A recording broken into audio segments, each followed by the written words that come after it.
Okay, nandito tayo sa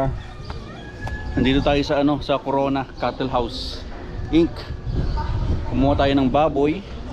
Ayun oh. At yung kambing. Yan, personal use ko yan.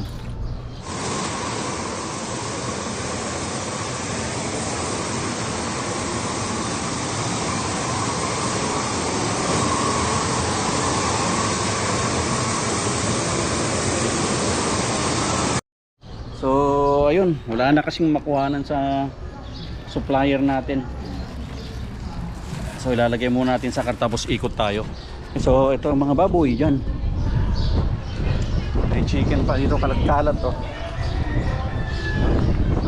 Chicken.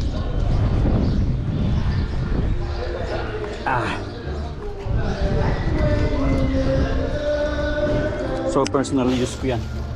Kambing. Yung dugo, tsaka laman loob. Ito yung kambing ko, yung baboy ko, dalawa. Para sa ating Easter Sunday. Ikot muna tayo doon. Ito, may mga baka rin dito mga kapatid. Ayan, doon ako kumuha ng baboy. Kambing doon. Andun mga kambingan, mga baka. So yun, may mga manok din sila oh. Ng chicken. Wow! So sarap na tinola to. Masarap na tinola mga kapatid. Ayan oh, baka. Chicken oh, native. Ayos, di ba? So dito ako makuha. Ito mga baka. Laki mga baka.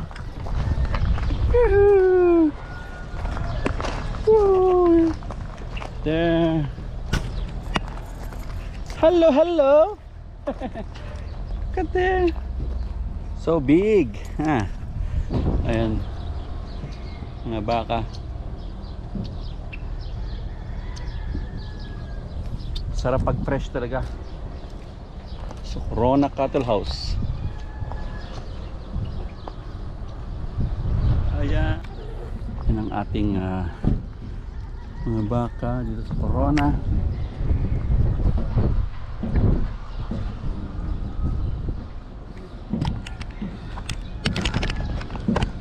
Okay.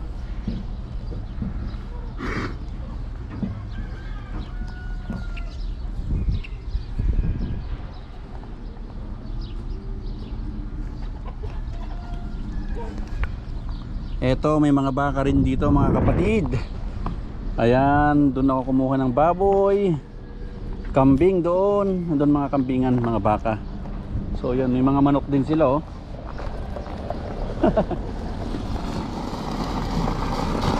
Hi bro. Itong chicken. Ito naman ang chicken. Wow! So sarap na tinola to. Masarap na tinola mga kapatid. Ano na, baka. Chicken oh, native. Ayos, di ba? So dito ako kumukuha.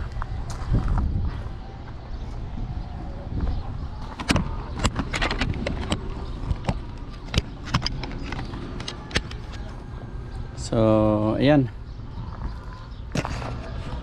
So ayan siya, may mga chicken.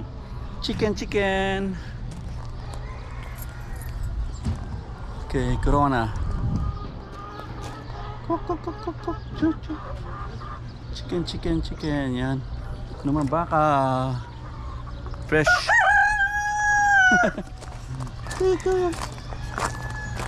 $80 for one?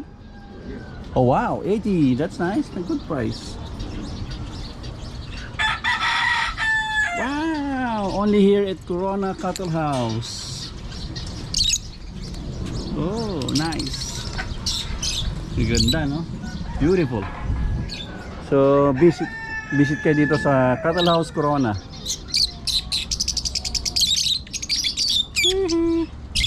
Okay, yun na. Yun lang, pasilip lang. So, yun, alis na tayo. Pabush. Parang tayong kasalubong. Yung mga ibang lahi din ang kumukuha. Okay, yan ang ating Corona Adventure ng ating pagkuha ng baboy na lulutuin natin this April 17. So tatlo ang ating baboy na lulutuin. So dalawang sa Corona kinuha ko, tapos isa sa supplier na meron pa akong natira. So yan, so babus